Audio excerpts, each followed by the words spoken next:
The sun scorched the savanna, painting the dry grass gold and fire. The lion crouched, eyes locked on the trembling gazelle. Every muscle tensed, every heartbeat screaming hunger. The gazelle's eyes met his, wide, pleading, full of a life yet lived. And then, a sound caught his attention, a whisper in the wind, almost a question. Is strength only meant to destroy? In that instant, the lion froze, and everything changed. The lion moved through the tall grass like a shadow stitched from dusk itself. His golden mane shimmered with the last rays of the sun, each step deliberate, every sinew a silent instrument of lethal grace. He hunted endlessly, day after day, driven by instinct that felt more like hunger than necessity. To the untrained eye, he was perfection, power sculpted in fur and muscle. But within that power, a certain emptiness gnawed. The thrill of the chase, the sharp taste of blood. None of it filled the hollow the lion did not yet understand. Ahead, a lone gazelle grazed, unaware. Its movements were cautious, but it could not perceive the predator cloaked in patience. And yet, there was a fragility in its stance, a soft vulnerability in its eyes, a pleading that the lion could not yet interpret. He stalked, silent and inevitable, until the moment came to strike. The gazelle lifted its head, nostrils flaring, and in that instant, the lion felt it. Fear. Raw, innocent, desperate fear. And then, something utterly unexpected. Words, or rather sounds, formed into meaning he could almost understand, as though the wind carried them straight to his heart.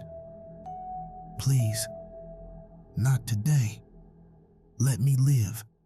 I have a family, children. I do not wish to die. The lion's muscles froze mid-step. Instinct warred with a new sensation, unfamiliar, unnerving, empathy. For hours, the lion had ruled the savanna with teeth and claws, unquestioned authority in a kingdom of survival.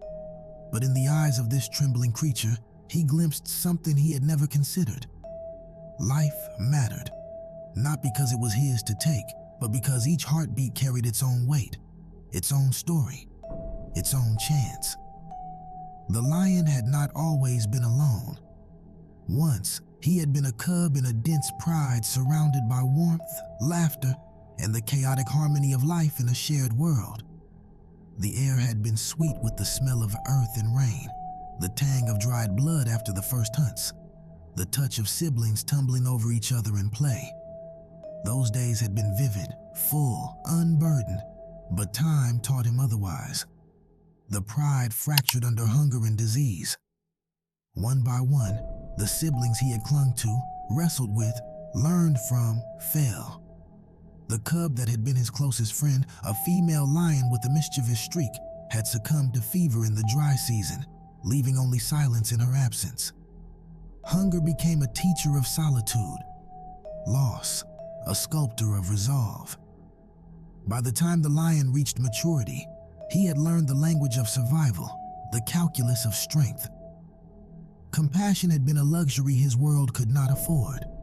Yet, despite the solitude, a shadow of memory lingered.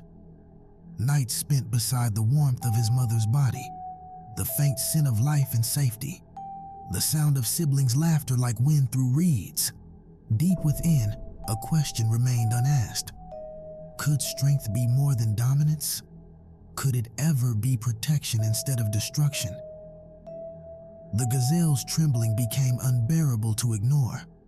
Its voice, though faint and fragile, persisted.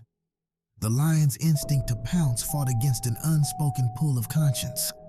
Around them, the savanna stretched wide and indifferent. Birds paused in flight, their eyes reflecting the tension of the moment. The grass whispered with the dry wind, carrying the weight of judgment, as if the earth itself asked, "What will you choose?"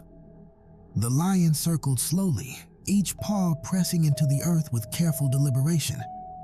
The gazelle did not run, though every instinct screamed to flee.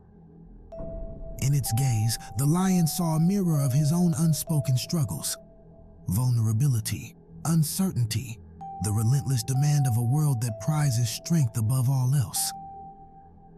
And then he sensed it, a subtle presence beyond the prey. Other animals watched silently, unseen yet fully aware. A herd of gazelles nearby froze. A vulture hovered far above, its sharp eyes scanning for weakness. The lion felt their scrutiny, the moral weight of their witness, the expectation that he act according to some primal law, not newfound conscience. Hours stretched in the savannah as the lion wrestled internally.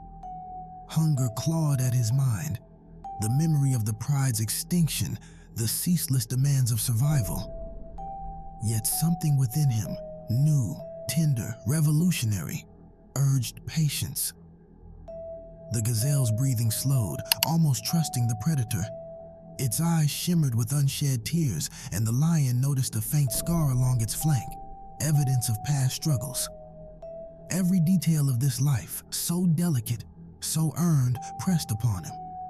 The lion's own heart, vast and burdened with solitude, began to stretch toward empathy.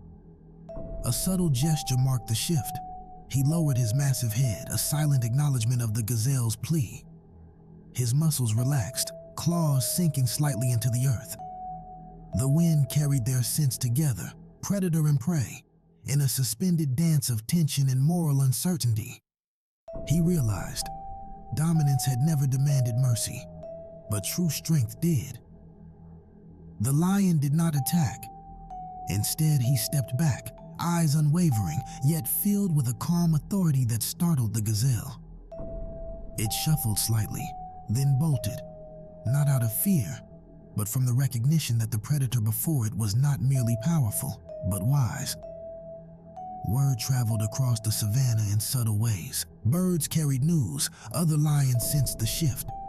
The alpha of the neighboring pride approached cautiously, testing this new ruler's resolve. Yet the lion's demeanor radiated a strength deeper than teeth and claws, the quiet, immovable power of moral conviction. "You see," he seemed to say without sound, "true dominion does not come from taking life. It comes from preserving it, protecting it, guarding it against the chaos that would destroy without thought." For the first time in his life, the lion's authority was unchallenged, not because of fear, but because of respect. The other predators of the savannah, creatures who once bowed only to teeth and size, now regarded him with a reverence born of understanding. The sun dipped behind the horizon, painting the sky in molten reds and golds. The lion, immense and majestic, lay atop a hill, his gaze sweeping the savannah. Below, the gazelle returned to its herd, moving with a quiet dignity that reflected the rare gift it had received. Around them, life continued, but with a subtle reverence. Predators hesitated, prey moved more freely, and a balance, fragile and beautiful, settled over the land. For the first time, the lion understood that power alone did not define a ruler. Compassion, empathy, and the courage to resist instinctive cruelty created a legacy far stronger than any hunt. The savannah itself seemed to honor the moment.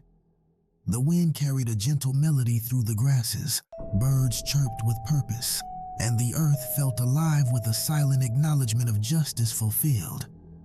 The lion's story is a reminder that true strength is quiet, unseen, and often misunderstood.